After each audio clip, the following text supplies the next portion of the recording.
KaraokeBooks. Family Happiness. Leo Tolstoy. Translated by Louise Maude, Aylmer Maude. Audiobook. Chapter 5. There were no reasons for putting off our wedding, and neither he nor I wished for delay. Katya, it is true, thought we ought to go to Moscow, to buy and order wedding clothes, and his mother tried to insist that, before the wedding, he must set up a new carriage, but new furniture, and repaper the whole house. But we two together carried our point, that all these things, if they were really indispensable, should be done afterwards, and that we should be married within a fortnight after my birthday, quietly, without wedding clothes, with a party, without best men and supper and champagne, and all the other conventional features of a wedding. He told me how dissatisfied his mother was that there should be no band, no mountain of luggage, no renovation of the whole house, so unlike her own marriage which had cost 30,000 rubles, and he told of the solemn and secret confabulations which she held in her storeroom with her housekeeper, Mariushka, rummaging the chests and discussing carpets, curtains, and salvers as indispensable conditions of our happiness. At our house Katya did just the same with my old nurse, Kuzminichna. It was impossible to treat the matter lightly with Katya.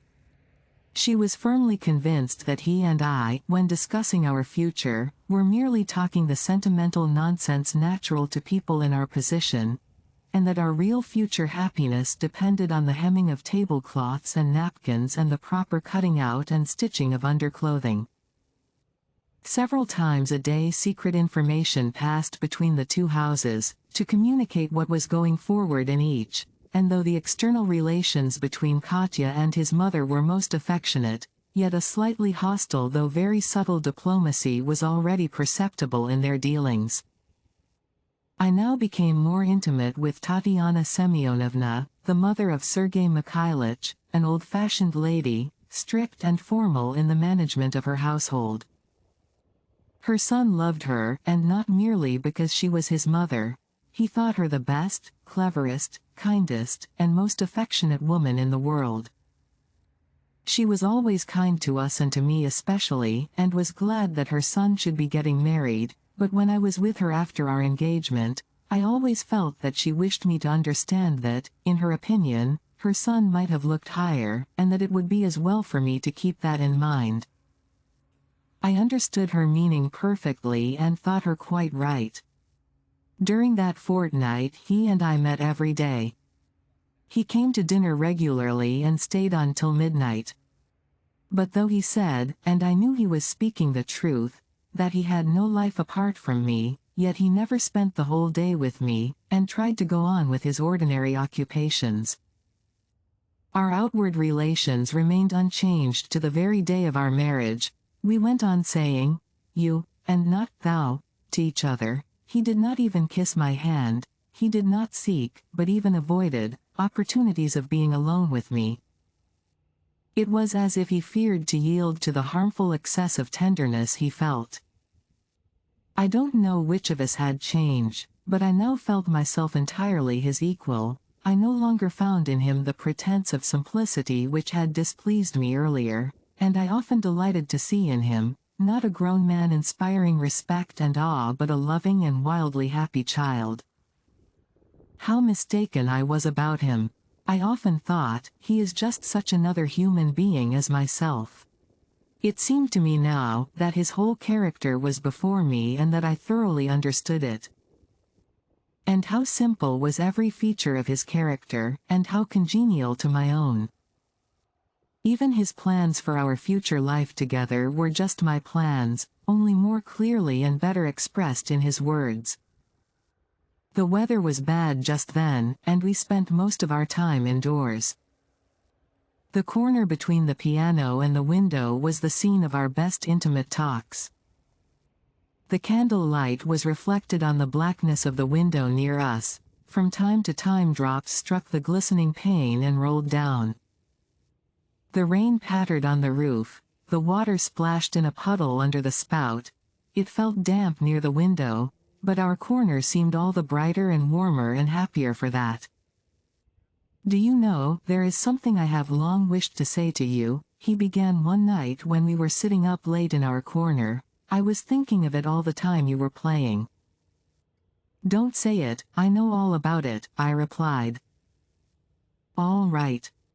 Mum's the word. No. What is it? I asked. Well, it is this. You remember the story I told you about A and B? I should just think I did. What a stupid story. Lucky that it ended as it did. Yes. I was very near destroying my happiness by my own act. You saved me. But the main thing is that I was always telling lies then, and I'm ashamed of it, and I want to have my say out now. Please don't. You really mustn't. Don't be frightened, he said, smiling. I only want to justify myself. When I began then, I meant to argue. It is always a mistake to argue, I said. Yes, I argued wrong. After all my disappointments and mistakes in life, I told myself firmly when I came to the country this year, that love was no more for me, and that all I had to do was to grow old decently. So for a long time, I was unable to clear up my feeling towards you, or to make out where it might lead me. I hoped, and I didn't hope. At one time I thought you were trifling with me. At another I felt sure of you but could not decide what to do. But after that evening, you remember when we walked in the garden at night, I got alarmed. The present happiness seemed too great to be real.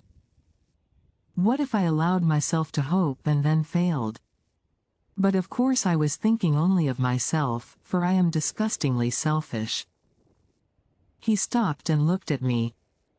But it was not all nonsense that I said then. It was possible and right for me to have fears. I take so much from you and can give so little. You are still a child, a bud that has yet to open, you have never been in love before, and I. Yes, do tell me the truth. I began, and then stopped, afraid of his answer. No, never mind, I added. Have I been in love before? Is that it? He said, guessing my thoughts at once. That I can tell you. No, never before, nothing at all like what I feel now. But a sudden painful recollection seemed to flash across his mind. No, he said sadly, in this too I need your compassion, in order to have the right to love you. Well, was I not bound to think twice before saying that I loved you? What do I give you? Love, no doubt. And is that little? I asked, looking him in the face. Yes, my dear, it is little to give you, he continued, you have youth and beauty. I often lie awake at night from happiness, and all the time I think of our future life together. I have lived through much, and now I think I have found what is needed for happiness. A quiet, secluded life in the country, with the possibility of being useful to people to whom it is easy to do good, and who are not accustomed to have it done to them. Then work which one hopes may be of some use.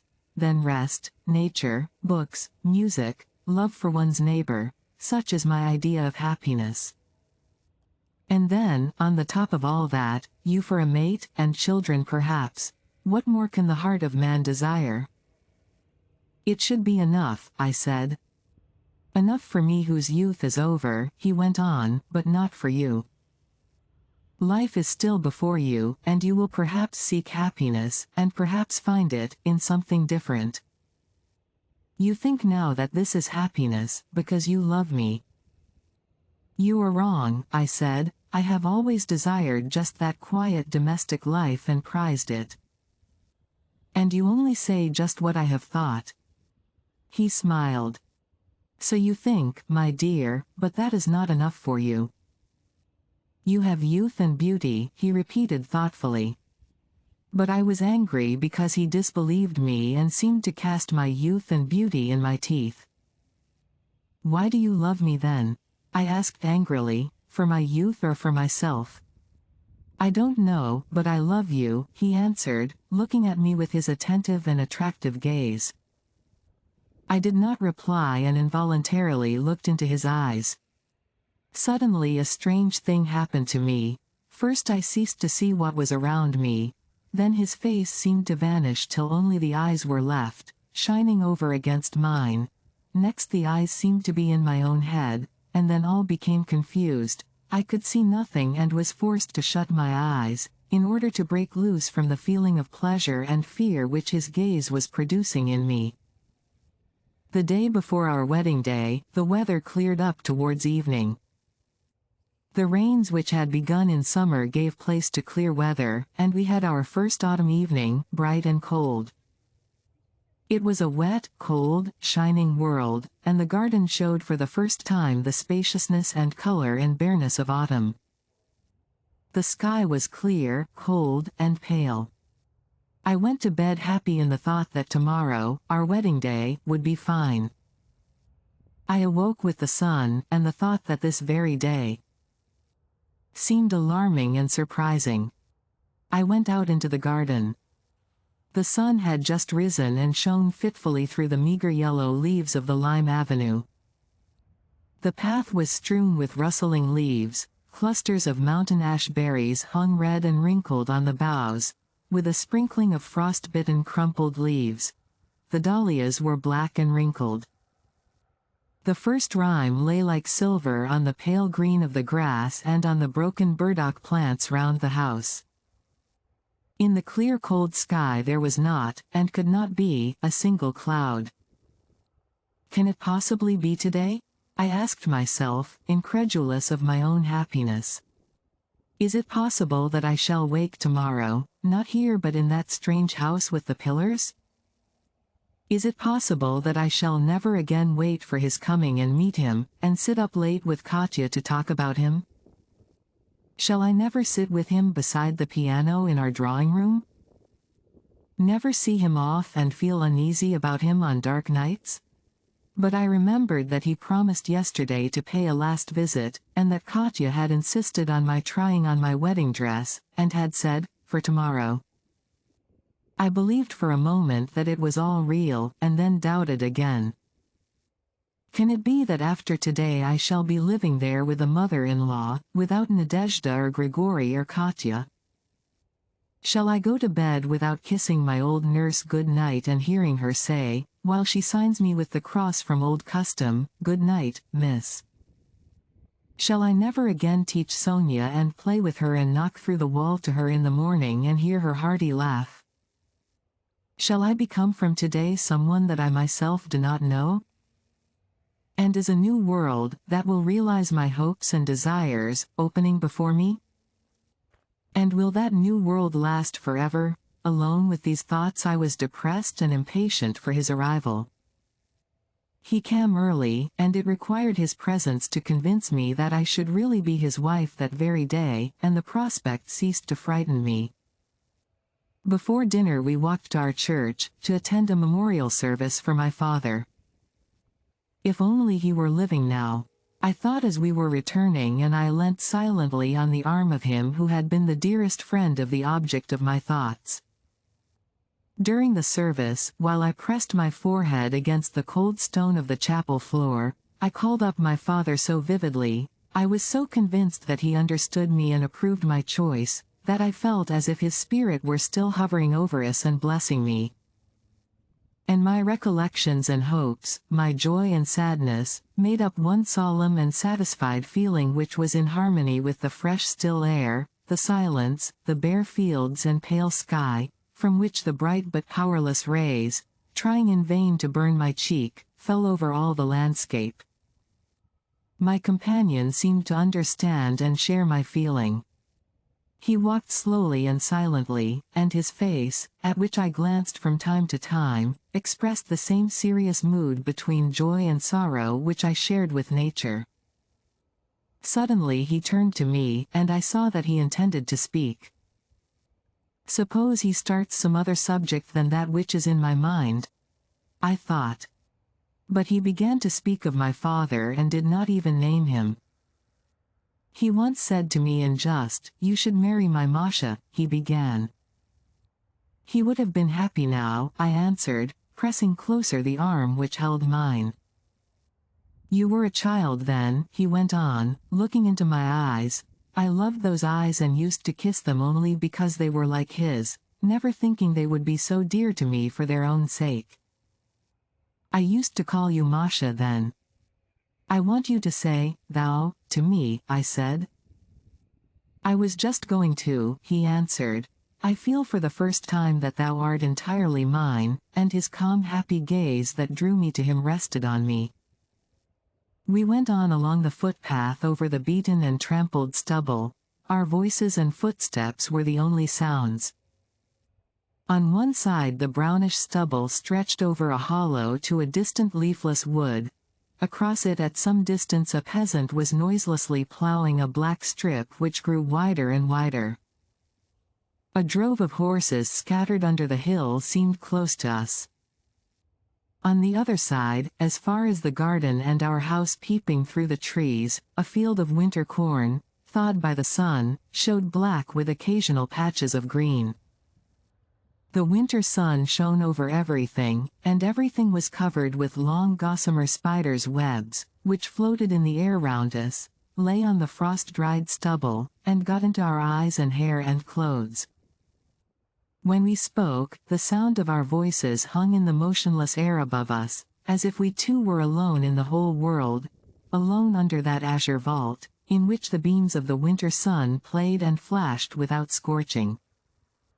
I too wished to say, thou, to him, but I felt ashamed. "Why dost thou walk so fast?" I said quickly and almost in a whisper. I could not help blushing. He slackened his pace, and the gaze he turned on me was even more affectionate, gay, and happy. At home we found that his mother and the inevitable guests had arrived already, and I was never alone with him again till we came out of church to drive to Nikolskoe. The church was nearly empty. I just caught a glimpse of his mother standing up straight on a mat by the choir and of Katya wearing a cap with purple ribbons and with tears on her cheeks, and of 2 or 3 of our servants looking curiously at me. I did not look at him, but felt his presence there beside me. I attended to the words of the prayers and repeated them, but they found no echo in my heart. Unable to pray, I looked listlessly at the icons, the candles, the embroidered cross on the priest's cope, the screen, and the window, and took nothing in. I only felt that something strange was being done to me. At last the priest turned to us with the cross in his hand, congratulated us, and said, "I christened you and by God's mercy have lived to marry you." Katya and his mother kissed us, and Grigory's voice was heard, calling up the carriage. But I was only frightened and disappointed. All was over, but nothing extraordinary, nothing worthy of the sacrament I had just received, had taken place in myself. He and I exchanged kisses, but the kiss seemed strange and not expressive of our feeling. Is this all? I thought. We went out of church, the sound of wheels reverberated under the vaulted roof, the fresh air blew on my face. He put on his hat and handed me into the carriage. Through the window I could see a frosty moon with a halo round it. He sat down beside me and shut the door after him. I felt a sudden pang. The assurance of his proceedings seemed to me insulting. Katya called out that I should put something on my head. The wheels rumbled on the stone and then moved along the soft road, and we were off. Huddling in a corner, I looked out at the distant fields and the road flying past in the cold glitter of the moon. Without looking at him, I felt his presence beside me. Is this all I have got from the moment, of which I expected so much? I thought, and still it seemed humiliating and insulting to be sitting alone with him, and so close. I turned to him, intending to speak, but the words would not come, as if my love had vanished, giving place to a feeling of mortification and alarm. Till this moment I did not believe it was possible, he said in a low voice in answer to my look. But I am afraid somehow, I said. Afraid of me, my dear? He said, taking my hand and bending over it. My hand lay lifeless in his, and the cold at my heart was painful. "Yes," I whispered. But at that moment my heart began to beat faster, my hand trembled and pressed his, I grew hot, my eyes sought his in the half-darkness, and all at once I felt that I did not fear him, that this fear was love, a new love still more tender and stronger than the old.